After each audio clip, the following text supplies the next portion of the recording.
இறைவனின் அருளால் முக்கணி மனிதநேய அறக்கட்டளையின் தொடர் சேவை பயணத்தில் இன்று விருதுநகர் மாவட்டத்தை சார்ந்த தன்சிகா 1.5 வயது நோயால் பாதிக்கப்பட்ட இவர்களுக்கு இல்மைநிலை காரணத்தினால் சிறின் மருத்துவ சேவை சார்பாக ரூபாய் 4500 வழங்கப்பட்டது.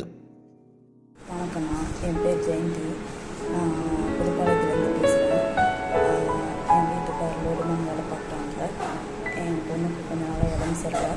இப்போ ஸ்கேன் எடுக்க சொல்லியிருக்காங்க. என் பொண்ணுக்கு நான்-கண்ட்ரோல் ப்ராப்ளம் இருக்குது. ஸ்கேன் எடுக்க சொல்லியிருக்காங்க. ஸ்கேனுக்கு 4500 ஆகும்னு சொல்லி சொன்னாங்க. அந்த 4500 நம்ம முக்கணி மனிதநேய அறக்கட்டளை என் பொண்ணுக்காக உதவி பண்ணாங்க. உதவி பண்ண அனைவருக்கும் நன்றி. குழந்தைக்கு உதவிய அனைத்து உள்ளங்களுக்கும் மிக்க நன்றி. இந்த வாய்ப்பளித்த இறைவனுக்கும் அனைவருக்கும் நன்றி கூறி மீண்டும் அடுத்த புனித பயணத்தில் தொடர்வோம். நன்றியுடன் முக்கணி மனிதநேய அறக்கட்டளை நிறுவனர் இஸ்மாயில்.